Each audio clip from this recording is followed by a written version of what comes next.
The real test is not whether life gets loud. Life will get loud. Plans will break. People will disappoint you. Your energy will dip at the worst time. The real test is whether you can keep your hands steady while the room is shaking. Calm is not something you wait to feel before you act.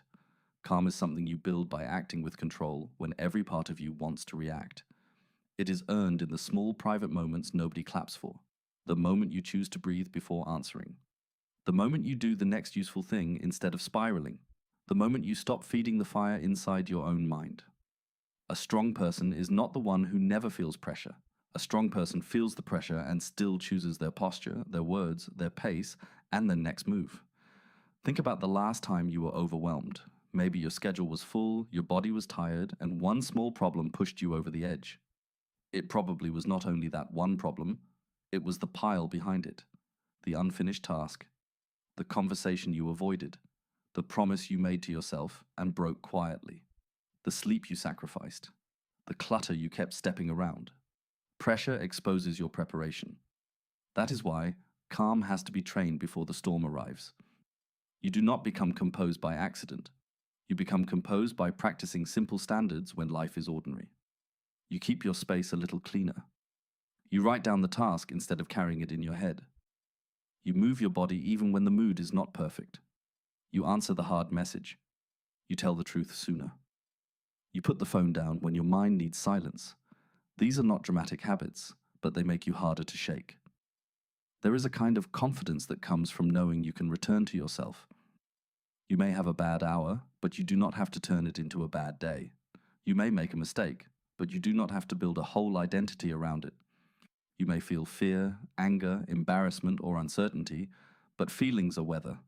You are not required to become every storm that passes through you. Pause.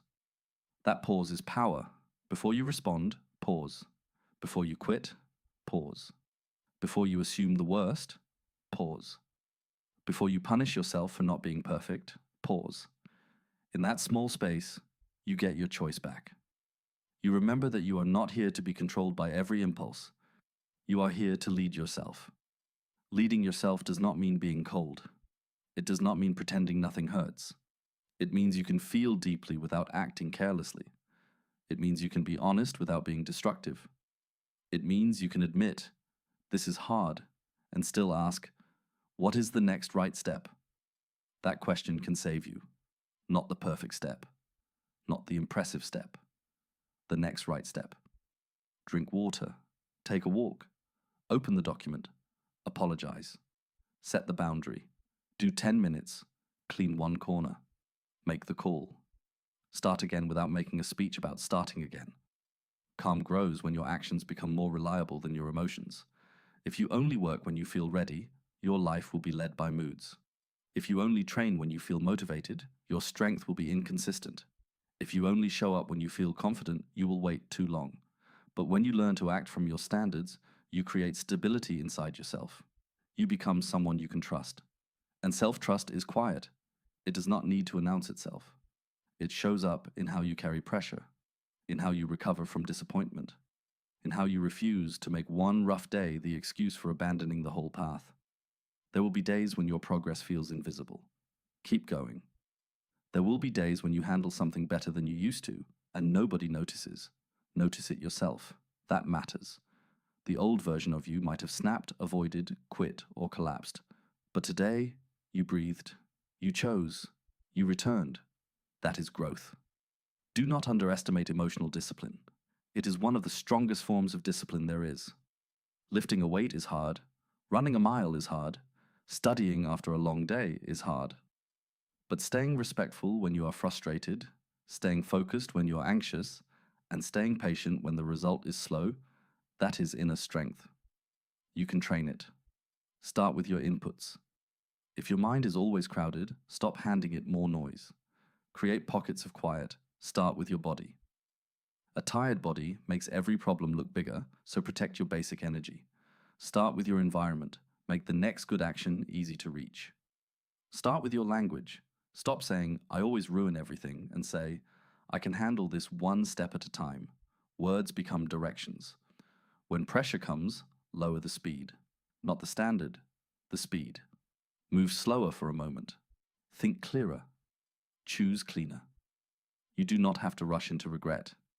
You do not have to win every argument. You do not have to prove your worth in every room. Sometimes the strongest move is to stay steady and let your actions speak later. Your calm is not weakness. It is command. It says, I will not be pulled everywhere. It says, I can face this without losing myself. It says, I may not control the whole situation, but I can control the quality of my next move. So today, practice it. In traffic, in training, at work, in the conversation. In the quiet moment when your mind starts searching for something to worry about. Come back. Breathe. Choose the useful action. Keep your dignity. Keep your direction. You are not trying to become untouchable. You are becoming dependable, solid, clear, present. The kind of person who can be trusted with pressure because pressure no longer gets to decide who you become. Earn your calm, one choice at a time. And when the world gets loud, let your steadiness be the proof that you have been training all along.